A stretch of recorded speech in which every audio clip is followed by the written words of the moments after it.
lead a quiet life. Whatever you do, lead a quiet life.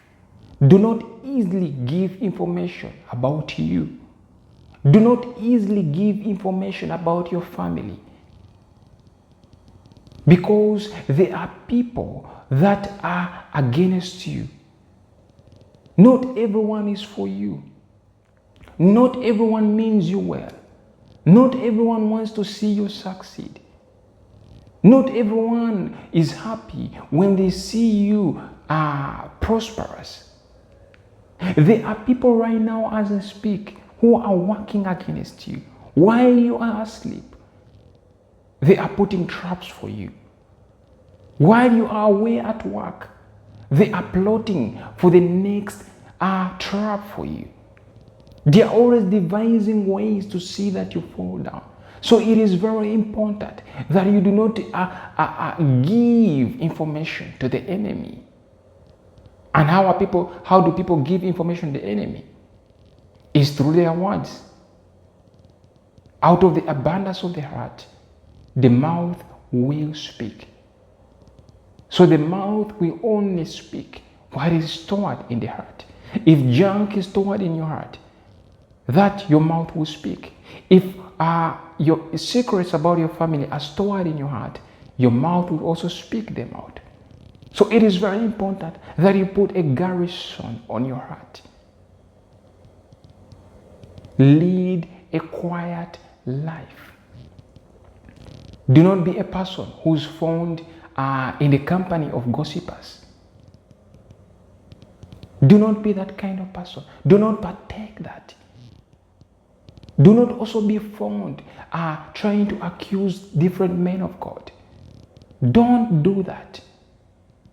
Leave it to the world and do what God has called you to do. Do not preach about other people, but preach about Jesus. Present the world Jesus. Preach to them Jesus. Let them know about the goodness of Christ Jesus. When people look at you, what do they see? Do they see Jesus in you, or they see the world in you? So it is very important that as you walk, you lead a quiet life. Today's word is in the book of 1 Thessalonians 4:11-12.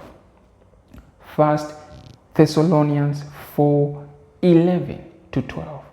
And it reads, that you also aspire to lead a quiet life, to mind your own business, and to work with your own hands, as we commanded you, that you may walk properly toward those who are outside, and that you may lack nothing.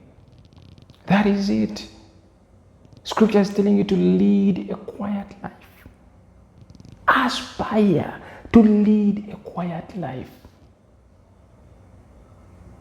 Now, it also says, mind your own business. Jesus minded his own business. In fact, he said that he came to do his father's business. His father's business was his business. And whoever was trying to destroy his father's business, Jesus spoke a word. I remember a portion of scripture that I was reading where Jesus went into the temple. And where in the temple, people were selling all sort of things. They were doing trade, selling birds, they were money changers, traders. And he threw them because they were trying to put a bad image of Jesus, of the Father's business. So it is important to mind your own business as you lead a quiet life. Now, the scripture also says that you may walk properly toward those who are outside. It also says to work with your own hands. Work with your own hands. Do not wait to be a beggar, brothers and sisters. Jesus became poor that you may become rich. And he has given you the ability to create wealth. So work with your own hands. I'll give you an example. A lot of people may not know this, that Jesus was a carpenter. He was a carpenter. He worked. And also the Apostle Paul was a tent maker. A lot of people may not know this, that the Apostle Paul himself was a tent maker. He worked. Now the scripture says that you may walk properly toward those who are outside, and that you may lack nothing. If you do these things, you are sure going to walk properly to those who are outside. Because listen, one thing that I've noticed is that a lot of people do not necessarily listen. If somebody who's poor starts preaching the gospel, they may not listen to that message, because a lot of people have a mindset of judgment. The people I'm talking about, that the world, because you are going to preach to the world. If you go out and you are not really stable in finances, they may not accept it. I'm not saying you should seek finances, you should seek money, because the scripture says, seek the kingdom of God and the rest shall be added to you. So if you seek God, these finances that you want, the money that you need, it will be added to you. It will be added to you. But again, you need to work. You need to work with your hands. If you have a talent in crafts, if you have a talent in writing books, if you're a musician, do it. And God will honor you. God will bless you. And you will lack nothing. You will lack nothing, brothers and sisters. Well, I have come towards the end of this message. And one thing that I would like you to do is share this gospel with somebody else. Introduce somebody to this good news. Do not allow this good news to just be only for you. Because there is somebody outside there who needs to hear this word. There is somebody who's going through suicidal thoughts.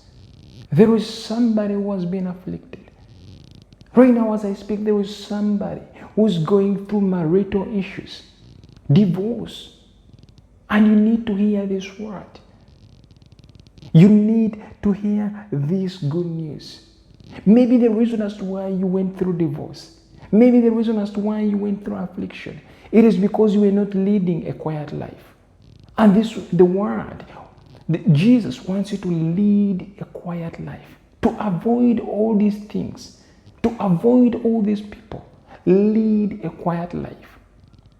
Because by doing this, you'll be able to cut yourself from fake people. You will not be able to attract fake people because they will not know, brothers and sisters. They will know nothing about your life. You will not be able to attract people who will come and live and go. Lead a quiet life. Well, until next time, shalom.